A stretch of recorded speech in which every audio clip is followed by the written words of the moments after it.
पारो, तुमने अपनी हिफाजत के लिए जगह तो अच्छी ढूंढी है, लेकिन ये भूल गए कि दुनिया में कोई भी ऐसा मकाम नहीं जहां मौत का फरिश्ता अपने पर न फैला सके। इस थाने की दीवारें तो ईंट और पत्थरों की बनी हुई है। मैं तो फौलाद की दीवारें चीरकर भी तुम तक आ जाता, ये बताने के लिए कि ये दुनिया ऐसा जंगल है जिसमें सिर्फ शेरों को जीने का हक है, तुम जैसे गीदड़ों को नहीं।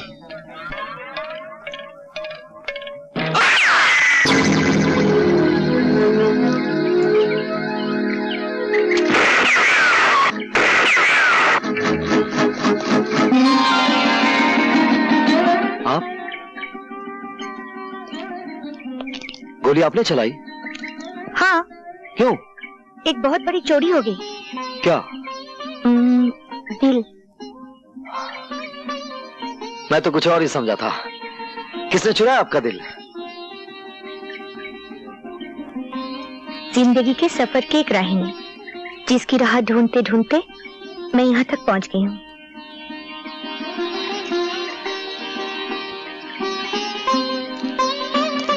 क्या देखा आपने उस राही में जो ढूंढते ढूंढते यहाँ तक आ गई? एक दिल देखा जो दूसरों के दुख को समझता है, दो बाजू देखे जो कमजोर इंसान को जुल्म से बचाते हैं, बस। आप तो सिर्फ गोली बंदूक की भाषा समझते हैं, और ये भाषा आपने सीखी कहां से? पहले मैं भी अहिंसा का पुजारी था। डाकुओं ने ऐन शादी के मौके पर मेरी बहन का दहेज लूट लिया। जिस दरवाजे से डोली उठने वाली थी, उसी दरवाजे से दो अर्थियां उठी, एक मेरी बहन की और दूसरी उसके दूल्हे की।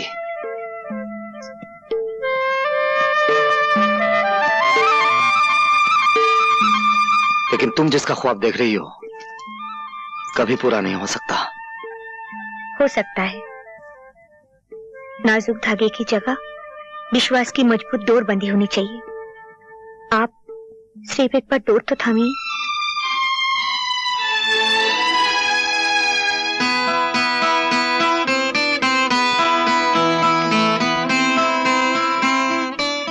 मैं भी तुम्हारे विश्वास की ताकत के सामने हार गया, जैसे एक बार मौत का देवता सत्यवान की सावित्री के विश्वास के सामने हार गया था।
सावित्री, हम दोनों के बीच जो कुछ भी हुआ है वो दो शरीरों की मांग नहीं थी, दो आत्माओं का मिलन था।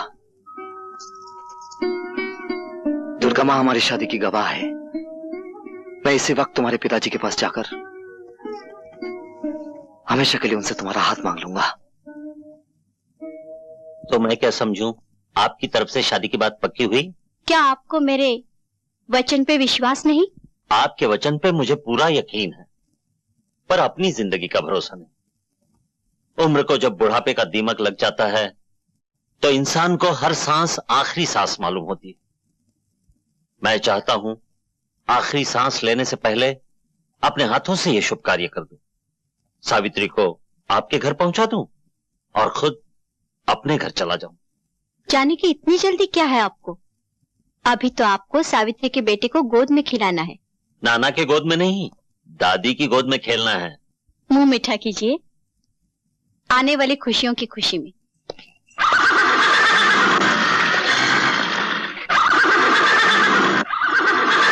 आपके घोड़े को क्या हो गया आज?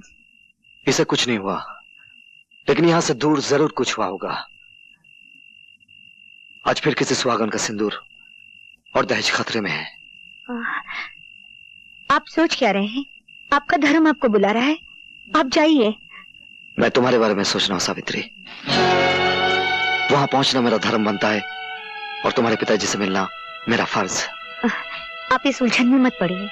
अगर मेरे कारण कोई दुल्हन लूट गई तो मैं अपने आप को कभी माफ नहीं कर पाऊंगी। मैं चाहती हूँ मेरा प्यार आपके हाथ की तलवार बने, पांव की बेड़ी नहीं। आप जाइए, मैं आपका इंतजार करूंगी।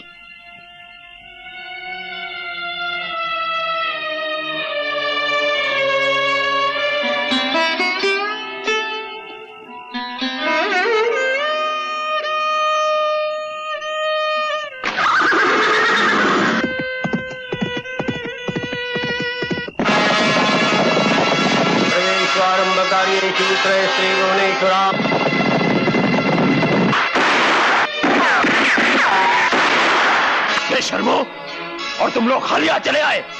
लानत है तुम पर। डूब मरो चुल्लू पर पानी में। विनायकं गुरुं बाणं ब्रह्म विष्णु महेश्वरान् सरस्वतीं प्रणम।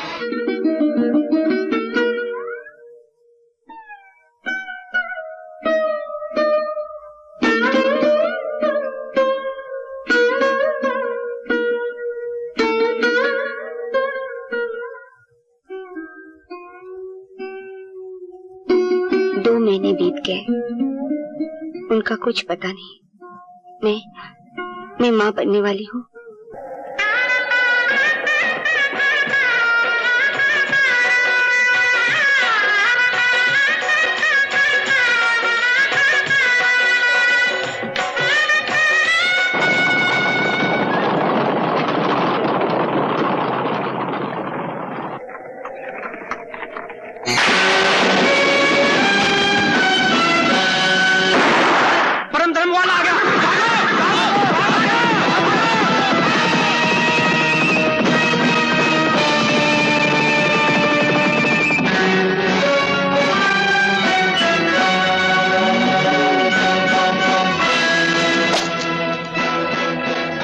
घबराने की कोई बात नहीं, सारे डाकू भाग गए।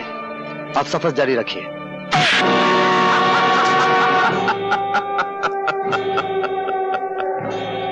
हाँ, लेकिन अब तुम्हारी जिंदगी का सफर खत्म हो चुका है। तुमने कई बाजियों में मुझे शिकस्त दी। मैंने जिस तरफ हाथ बढ़ाया तुमने बीच में ही उसे काट दिया। लेकिन अब मैं तुम्हें काटूंगा, सर से पांव तक तुम्हारे इतने टुकड़े करूंगा कि गिनने वाला गिन नहीं सकेगा। अच्छा, तो ये सब झूठ था? बाकी सब झूठ था, लेकिन तुम्हारी मौत सच्ची है। 2 महीने से सोच रहा था कि यह परम धर्म वाला है कौन और इसे खत्म कैसे किया जाए, लेकिन बाद में समझ में आया कि एक झूठी बारात बनाई जाए जिसमें घोड़े पर बैठा हो दूल्हे की जगह यमराज और डोली में हो खूबसूरत सी तुम्हारी मौत।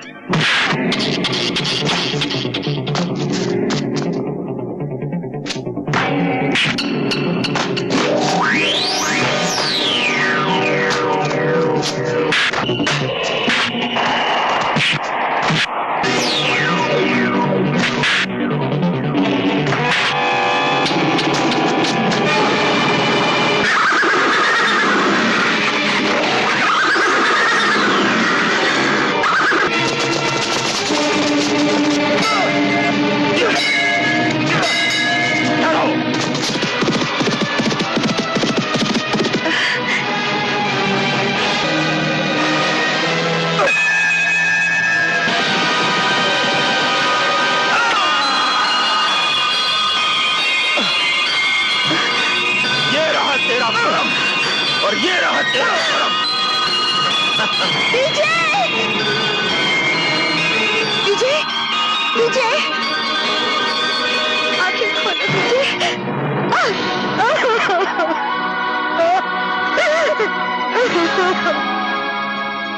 विजय की अचानक और बेवक्त मौत ने सावित्री की जिंदगी को वीरानियों से भर दिया। ठाकुर साहब के अरमानों पर बिजली टूट पड़ी जब उन्हें यह पता चला कि उनकी बेटी बिन ब्याही मां बनने वाली है, जिसे दुनिया वाले पाप समझेंगे और सावित्री एक शूरवीर की निशानी। अपनी इकलौती बेटी का जीवन बचाने के लिए ठाकुर साहब ने एक झूठ का सहारा दिया और सावित्री से कहा कि उसने विजय के बच्चे को जन्म तो दिया, लेकिन बच्चा मरा हुआ था। ठाकुर साहब ने सावित्री को समझाया कि औरत को जिंदगी में 3 सहारों की जरूरत होती है, बचपन में पिता की, जवानी में पति की और फिर पुत्र की। ठाकुर साहब की इस जिद के सामने सावित्री की एक न चली और सावित्री ने अपने अतीत की आहुति अग्नि के इन 7 फेरों में दे दी। पिता ने विदाई के समय सावित्री को समझाया कि शादी के बाद उसका सब कुछ उसका पति और उसका घर है। इधर सावित्री ने ठाकुर प्रेम सिंह के पुत्र को जन्म दिया। बेजुबान फरिश्ता बहादुर अपने मालिक विजय को नहीं भूल पाया और उसकी निशानी रवि पर अपनी वफादारी न्यौछावर करने लगा। डॉक्टर साहब ने उस बच्चे को अपने बच्चे की तरह पालने का वादा किया।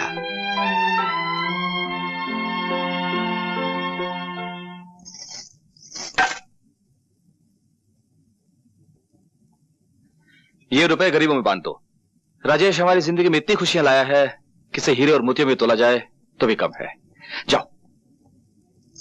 चलो बेटा, केक काटे। लो। शाबाश।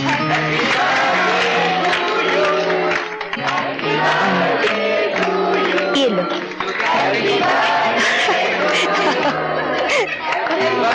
थोड़ा सा खा लो।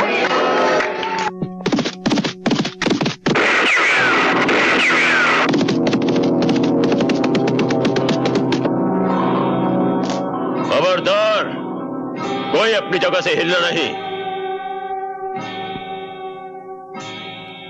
सब जेवरात और पैसे निकालकर इस मेज पर रख दो, वरना जिस बच्चे का जन्मदिन मनाया जा रहा है, ये आज उसका आखिरी जन्मदिन होगा। नहीं।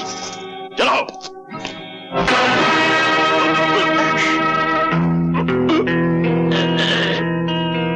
खबरदार जो किसी ने बंदूक उठाने की कोशिश की।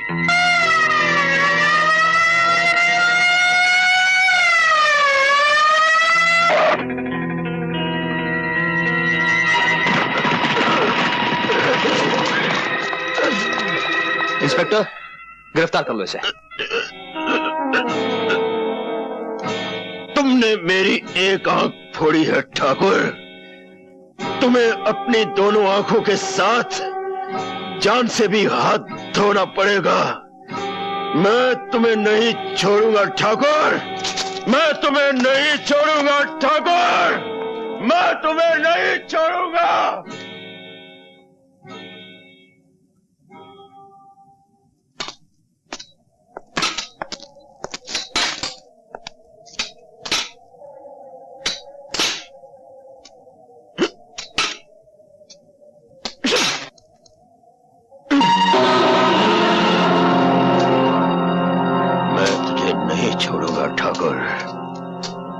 तूने मेरी एक आंख फोड़ी है, तुझे दोनों आंखों के साथ साथ जान से भी हाथ धोना पड़ेगा। नहीं छोड़ूंगा ठाकुर, नहीं छोड़ूंगा, नहीं छोड़ूंगा। ये क्या, मंदिर नहीं जाना?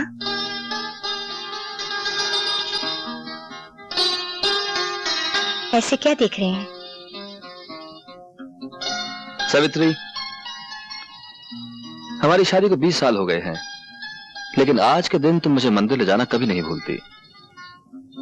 जिनकी वजह से मेरा ये सब कुछ है, उनको मैं कैसे भूल सकती हूँ?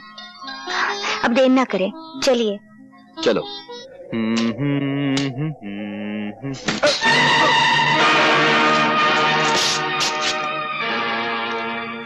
आज तुमने टांग अड़ाई है 144, फिर ना रोना कभी, नहीं तो उसे काट कर तुम्हारी गर्दन के साथ बांध दूंगा।